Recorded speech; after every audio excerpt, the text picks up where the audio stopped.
तन्मय होकर के करो, रुचि के द्वारा करो। बिना रुचि के कार्य करोगे तो कुछ नहीं होने वाला है। ऐसे अजामिल भक्त थे, भगवान का खूब सुंदर भजन करते थे। और भजन करते करते एक दिन क्या हुआ, देखिए हमारी जो दो मुख्य इंद्रियां हैं, ये कौन है? ज्ञानेंद्रियां, कर्मेंद्रियां। इन समस्त इंद्रियों में हमारे ये दो क्या हैं? एक है कान और दूसरी है आंख। ये दो मुख्य ऐसी इंद्री है कि जिन इंद्रियों के द्वारा हमसे पाप और पुण्य ये दोनों हो जाया करते हैं। देखो कभी आपने देखा कि कोई बड़ा सुंदर चीज है ना, उस पे आपकी क्रिया प्रक्रिया कैसे व्यक्त होती है? जब आप देखते हैं आंखों से तो महसूस करते हैं, और जब आप महसूस करते हैं तभी उसके ऊपर आपकी दृष्टि जाती है। कहीं किसी का धन आपने देख लिया और आपके पास धन नहीं है, और आपके पास जब धन नहीं है ना तो आप क्या करेंगे? देखा कि ये तो एक दिन में धनी बना, चोरी करके आया, चुरा करके लाया धन, आज ऐश्वर्यवान बन गया, मैं क्या करूं, मेरे पास धन नहीं है। तो क्या किए, रात्रि के समय आपने देखा कि उसने चोरी किया था, उसकी युवती सुने कानों से और आंखों से आपने उसको देख लिया। पाप कैसे प्रविष्ट हुआ? आप भी रात्रि के समय गए, चोरी कर लिए, और जब चोरी किए तब आपके साथ क्या घटना घटी? जब चोरी किए तो चोरी करने के बाद हमारे परम आदरणीय ऐसे एसओ इब्राहिमपुर जो परम भक्त, देखिए यही पकड़ करके ले जाएंगे आपको। आपका आगमन हुआ, बहुत बहुत शुभकामनाएं व्यासपीठ के माध्यम से। आप तो रक्षा और सुरक्षा के प्रति निष्ठावान रहते ही हैं, लेकिन इसके साथ साथ सबसे बड़ा एक गुण आपके अंदर जो है कि भगवान की भक्ति भी साथ साथ किया करते हैं। आप भक्त हैं, इसीलिए भक्तिगत कार्यक्रम में पधार रहे हैं। ऐसे आपके साथ में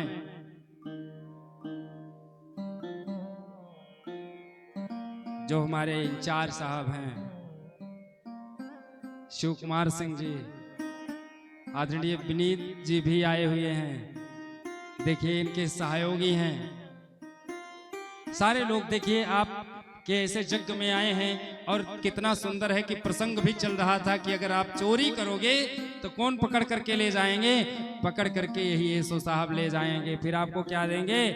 दंड देंगे। अगर चोरी करोगे तो आपको दंड प्राप्त ही होगा, इससे कोई आपको वंचित नहीं कर सकता है। इसलिए हमारी ये जो मुख्य दो इंद्रियां हैं, कौन कौन सी इंद्रियां हैं? एक इंद्री है ये आंख, जिससे मैं देखता हूं, और दूसरी इंद्री है हमारी कान। कान से सुन करके भी मैं अच्छा और बुरा दोनों करता हूं, और आंखों से देखता हूं, कानों से सुनता हूं। आपने एक बहुत कहानी बड़े छोटी कक्षा में पढ़ी रही होगी, गांधी जी के बंदर तीन, कभी नहीं खाते ये छीन। ऐसे एक आंख को बंद करके रखता था, वो कहता था मैं किसी की बुराई नहीं देख सकता। एक कान को बंद करता था कि मैं किसी की बुराई नहीं सुन सकता। यही उसके गुण थे। गुण क्या है? गुण, जब तक आपके अंदर गुण नहीं रहेगा तब तक आप किसी को उपदेश नहीं कर सकते हो, क्योंकि सबसे पहली अंगुली आपके ही ऊपर उठ जाएगी। ऐसा मैंने कहीं पढ़ा था कि गांधी जी के पास एक किसी माँ ने अपने बेटे को लेकर के पहुंची और कहने लगी कि मेरा बेटा जो है ये गुड़ बहुत खाता है, और आप अगर इसको एक बार मना कर देंगे तो ये गुड़ खाना छोड़ देगा। तो उस समय उन्होंने कहा कि आज तो नहीं, बाद में आप आइएगा तो ही मैं बता पाऊंगा। तो जब बाद में वो लेकर के गई तो कह दिया कि बेटा गुड़ नहीं खाना चाहिए, क्योंकि गुड़ जो है वो स्वास्थ्य के प्रति बहुत हानिकारक है, इसलिए गुड़ खाना छोड़ दो। तो उस माता ने पूछा कि जब कल मैं आई थी तो कल आपने क्यों कहा था कि बाद में आना? जब इतना ही इससे कहना था कि गुड़ खाना छोड़ दो, स्वास्थ्य के लिए हानिकारक है, तो ये कल ही कह देते।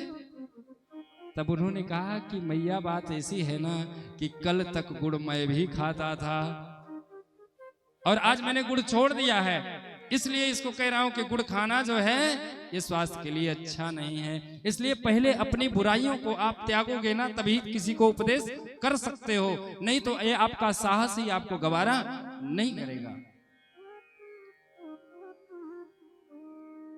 इसलिए दोनों इंद्रियां हमारी मुख्य हैं, इन दोनों इंद्रियों पर मुझे काबू करना पड़ेगा। ऐसे ही अजामिल भक्त था, लेकिन एक दिन जमुना जी स्नान करके लौट रहा था और उसी समय उसकी निगाह पड़ गई कि कोई पर स्त्री गमन कर रहा है। ऐसे देख करके उसके आंखों के द्वारा उसके ऊपर ये पाप जो है सवार हो गया। और वही अजामिल जो भक्त था वो भी मन में सोच करके विकार को धारण कर लिया और पर स्त्री के साथ गमन करने लगा और एक वेश्या की संगति कर ली, जिसे ला करके अपने घर पे रख लिया।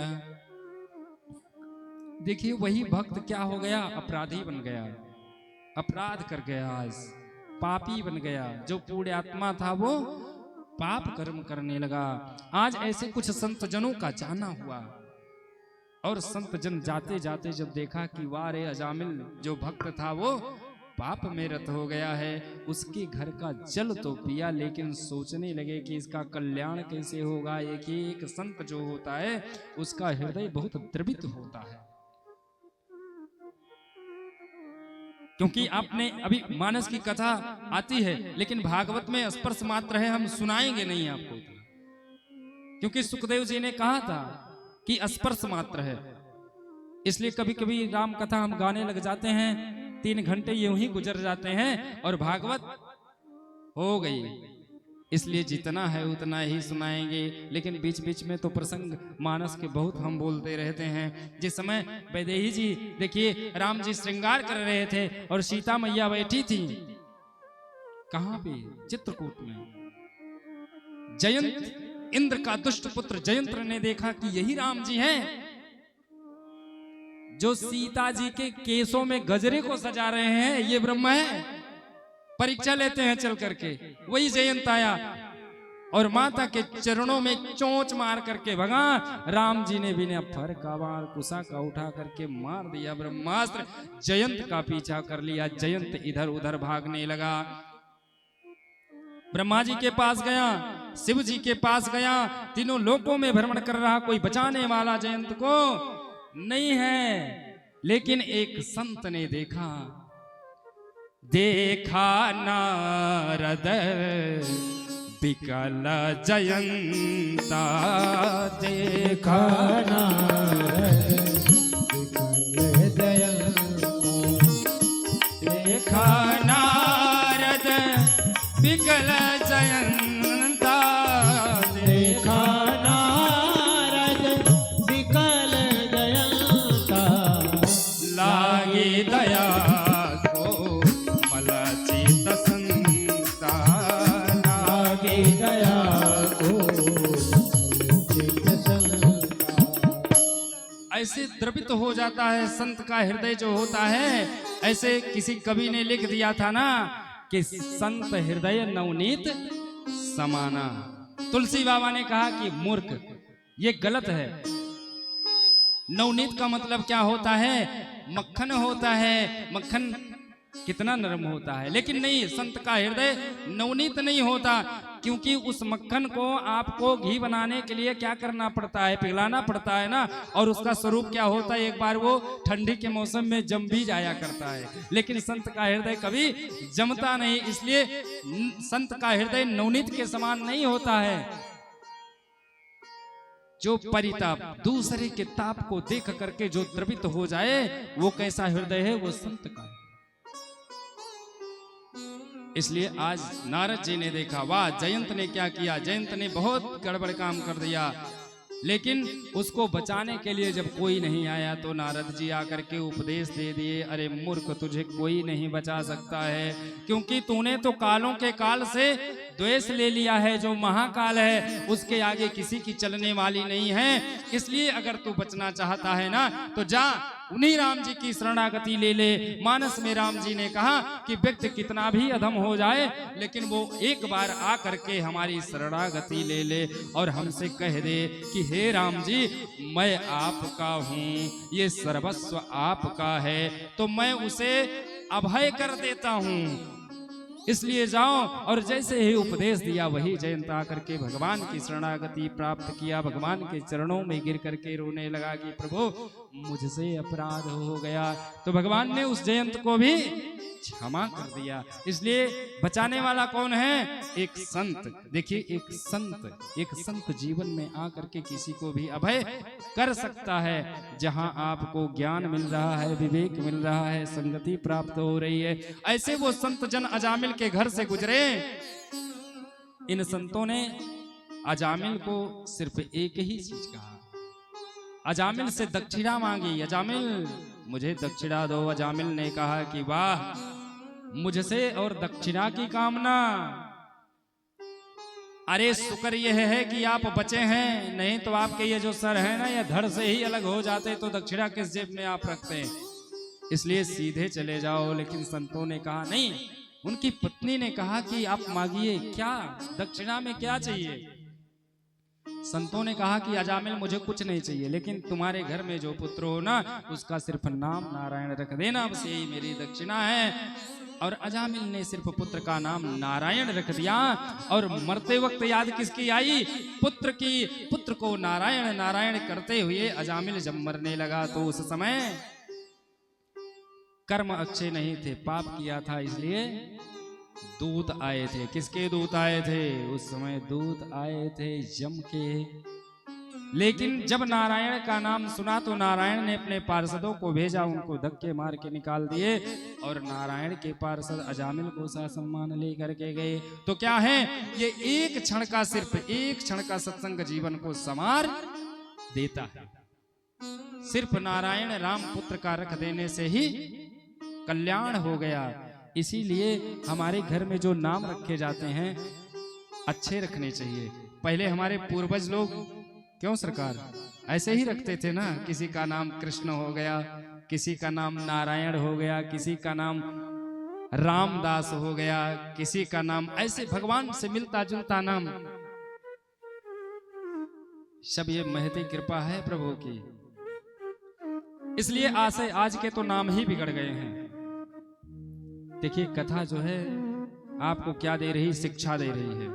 लेकिन ये शिक्षा कहाँ मिलती है? विद्यालय में। अभी मैंने बताया यहाँ से क्या मिलेगा आपको? शिक्षा तो आप अपने घर से ही लेकर के आए हैं। यहाँ जो देने का कार्य हो रहा है आपको सिर्फ संस्कार। और जब तक संस्कार को लेकर के नहीं जाएंगे तब तक शिक्षा भी जीवन में किसी भी प्रकार का आपके अंतर नहीं कर सकता है। आज ऐसे हमारे आदरणीय यशो साहब अगर हमारे बीच में आए हैं तो ये शिक्षा का प्रभाव नहीं है। शिक्षा तो इन्होंने बड़ी अच्छी प्राप्त करी। और देखिए एक यूनिट के मालिक हुए, इनकी शिक्षा बता रही है कि आप अगर एसएचओ बने हुए हैं तो आप शिक्षित हैं। शिक्षा के द्वारा आप नौकरी पा सकते हैं, लेकिन नौकरी पा लेना बड़ी बात नहीं है, उसको चलाना बड़ी बात है। अगर आप सुगमता के साथ चला रहे हैं, इसके बाद आपके अंदर संस्कार भी है, तभी आप सुगमता के साथ चल रहे हैं। क्योंकि ये संस्कार ही बोल रहा है कि आप जो है यहाँ भगवान की इस अमृतमयी कथा में गोता लगाने के लिए पहुंच गए, तो ये संस्कार के बिना संभव नहीं है। यद कृपा तुम हम वंदे परमानंदम माधवम। भगवान की कृपा के बिना संभव नहीं हो सकता। भगवान की कृपा तब हो सकती है जब आपके अंदर संस्कार रहेगा। संस्कार आपके अंदर तब आ सकता है कि जब आपको सत्संग मिलेगा। ये महिमा। जय श्री राधे। हम चाहेंगे कि आप मंच तक आ जाइए, क्योंकि आपका कभी भी फोन आ सकता है और हम आपकी निष्ठा, आपकी जिम्मेदारियों में किसी भी प्रकार का जो है ऐसा वो नहीं करना चाहते हैं, क्योंकि आपकी निष्ठा जो है वो सदैव तत्पर बनी रहे, भगवत भक्ति भी बनी रहे और आपके कार्य भी चलते रहें। इसीलिए सिर्फ करना क्या है, राम कहने से तर जाएगा। राम कहने से तर जाएगा, राम कहने से तर जाएगा, राम कहने से तर जाएगा। होगी घर घर में चर्चा तेरी, होगी घर घर में चर्चा तेरी, जिस गली से गुजर जाएगा, जिस गली से गुजर जाएगा, राम कहने से तर जाएगा, राम कहने से तर जाएगा। मीठी मीठी ताली का सेवा करते हुए सभी लोग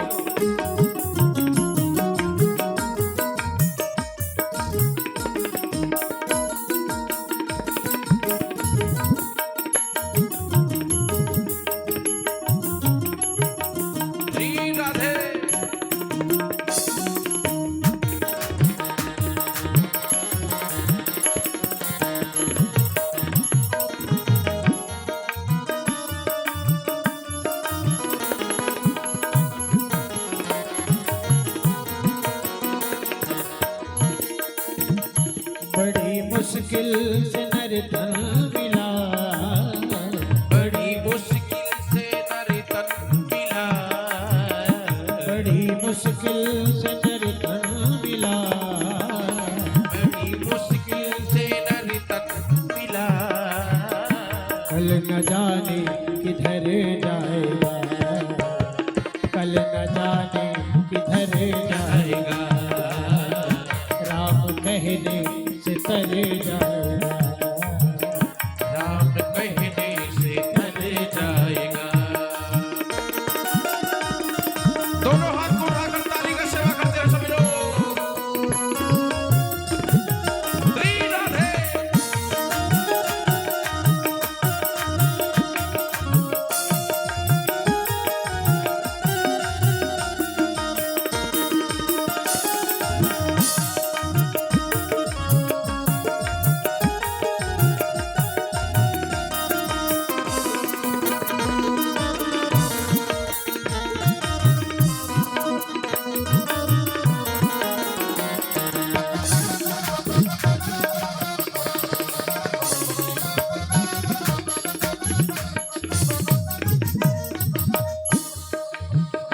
सब कहेंगे कहानी तेरी, सब कहेंगे कहानी तेरी, सब कहेंगे कहानी तेरी, सब कहेंगे कहानी तेरी।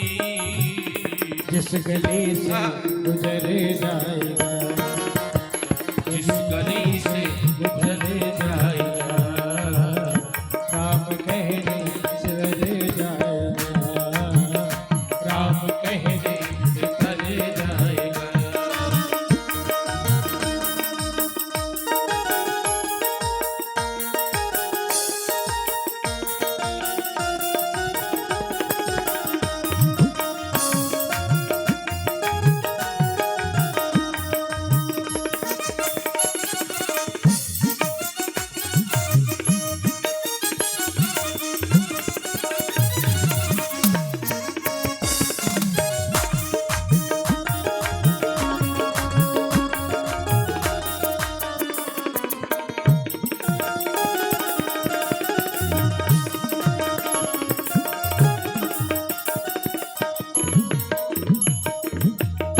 याद आएगी चेतन तेरी, याद आएगी चेतन तेरी। अपना दामन तो फैला जरा, अपना दामन तो फैला जरा, शायद कोई दातार भर जाएगा, कोई दातार भर जाएगा, दाता झोली तो भर जाएगा, राम कहने से तर जाएगा, राम कहने से तर जाएगा।